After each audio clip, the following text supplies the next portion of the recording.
मलबे से तेज आवाजें आ रही हैं। एक एक करके लोगों को बाहर निकालने की कोशिश की जा रही है। अभी भी हजारों लोगों की चीखें वेनेजुएला में सुनाई दे रही हैं। कई इलाकों में राहत टीमों की कमी की वजह से लोग परिजन को ढूंढने के लिए खुद मलबा हटा रहे हैं। मलबे में दबे हुए लोगों को जिस तरीके से खींचकर बाहर निकाला जा रहा है, अगर आप वो तस्वीरें या वीडियो देख लेंगे तो आप चौंक जाएंगे। कई परिवार हथौड़ों और दूसरे औजारों से इमारतों का मलबा काटकर हटा रहे हैं और अपने परिजनों की तलाश कर रहे हैं। जरा सोचिए, उन मलबों में छोटे बच्चे भी तो हैं। इधर पिछले भूकंप के 3 दिन बाद मरने वालों की संख्या बढ़कर 1000 हो गई है। 3360 से ज्यादा लोग तो घायल हैं, जबकि 51700 से ज्यादा लोग अभी भी नहीं मिले हैं, यानी वो लापता हैं। अब तक 243 लोगों को जिंदा बचाया गया है। जो मरने वालों की संख्या है वो और बढ़ सकती है। जैसा कि शुरुआत में ही आंकड़ा बताया जा रहा था कि हो सकता है कि मरने वालों की संख्या 1 लाख भी पहुंच जाए। वेनेजुएला के ला गुआयरा राज्य में ढही इमारत के 9वें फ्लोर पर 15 साल की एक लड़की को रेस्क्यू टीम ने जिंदा खोजा। ये जानकारी अल साल्वाडोर के अधिकारियों ने दी। अल साल्वाडोर के राष्ट्रपति नायब बुकेले ने एक्स पर बताया कि कैमिला सोफिया मेडिना रिवास नाम की ये लड़की अपने पालतू जानवर के साथ मलबे में दबी हुई थी। बुकेले के मुताबिक बचाव दल को लड़की तक पहुंचने के लिए अभी कई दीवारें तोड़नी थी। इसके लिए उनके पास जरूरी मशीन और संसाधन भी मौजूद हैं। 25 जून को साल 1821 के काराबोबो युद्ध की याद में राष्ट्रीय अवकाश था, इसलिए ज्यादातर लोग घरों में थे और फीफा वर्ल्ड कप का मैच देख रहे थे। उसी दौरान भूकंप के तेज झटकों ने सब कुछ तहस नहस कर दिया। अभी भी लोग मलबे में दबे हुए हैं। स्थानीय मीडिया रिपोर्ट के मुताबिक मलबे के भीतर से आवाजें आ रही हैं।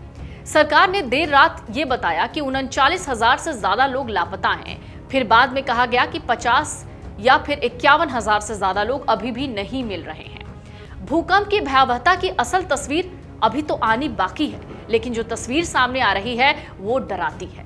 अमेरिकी जियोलॉजिकल सर्वे के मुताबिक भूकंप से 10,000 से ज्यादा लोगों के मारे जाने की 44% आशंका है। कुछ रिपोर्ट्स ये भी कह रही हैं कि 1 लाख लोगों के जान गंवाने की भी आशंका है और यह आशंका 30% है। इस आपदा से वेनेजुएला की अर्थव्यवस्था को 9 लाख करोड़ से ज्यादा का नुकसान हुआ है। कार्यवाहक राष्ट्रपति डेल्सी रोड्रिग्ज ने आपातकाल लगा दिया है। प्रधानमंत्री नरेंद्र मोदी ने रोड्रिग्ज से बात करके मदद की पेशकश की। भारत ने भूकंप प्रभावित वेनेजुएला की मदद के लिए ऑपरेशन अमिस्ताद शुरू किया है। विदेश मंत्री एस जयशंकर ने बताया कि भारतीय वायुसेना के 2 C-17 ग्लोबमास्टर विमान, भारतीय सेना की फील्ड हॉस्पिटल यूनिट और 35 टन से ज्यादा राहत सामग्री लेकर वेनेजुएला के लिए रवाना हो गए। कहा गया कि भारत इस कठिन समय में वेनेजुएला के साथ खड़ा है और राहत और बचाव कार्यों में हर संभव सहयोग देने के लिए प्रतिबद्ध है। भारतीय वायुसेना के 2 C-17 ग्लोबमास्टर विमानों के जरिए करीब 35 टन राहत सामग्री भेजी गई है। इसमें जरूरी दवाइयां हैं, मेडिकल इक्विपमेंट्स हैं, राहत सामग्री भी शामिल है, जिनसे कम समय में अस्थायी इलाज सुविधाएं तैयार की जा सकती हैं। भारत ने 60 पैरा फील्ड हॉस्पिटल यूनिट की 41 सदस्यीय मेडिकल टीम भी वेनेजुएला भेजी है। इसमें डॉक्टर, नर्स और मेडिकल एक्सपर्ट शामिल हैं। ये टीम वहां घायलों का इलाज करेगी और जरूरत पड़ने पर अस्थायी अस्पताल भी बनाएगी, ताकि ज्यादा से ज्यादा लोगों को तुरंत इलाज मिल जाए। वेनेजुएला के ला गुआयरा में रेस्क्यू टीम ने एक 18 दिन के बच्चे को उसकी मां के साथ बिल्डिंग के मलबे से सुरक्षित बाहर निकाला। कई लोग अभी भी ढह चुकी इमारतों के नीचे दबे हुए हैं। कई वीडियो वायरल हो रहे हैं जहां लोग रेस्क्यू टीम्स के साथ मिलकर अपनों को ढूंढने की कोशिश कर रहे हैं। सड़कों पर रेस्क्यू कैंप्स में लोगों का इलाज चल रहा है।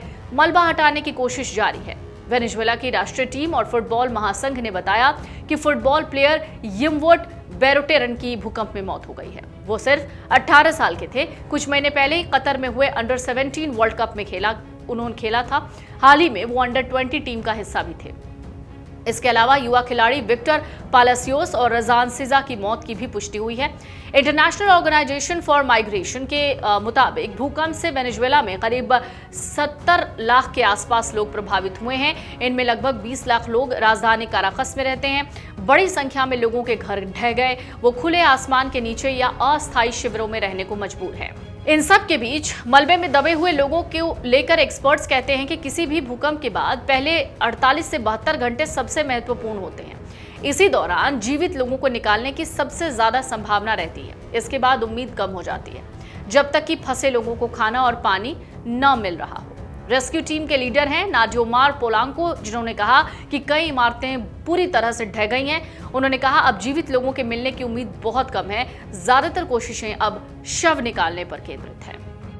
अगर आप ये वीडियो YouTube पर देख रहे हैं तो हमारे चैनल को सब्सक्राइब कर बेल आइकन दबाएं और Facebook पर देख रहे हैं तो हमारे पेज को लाइक करें।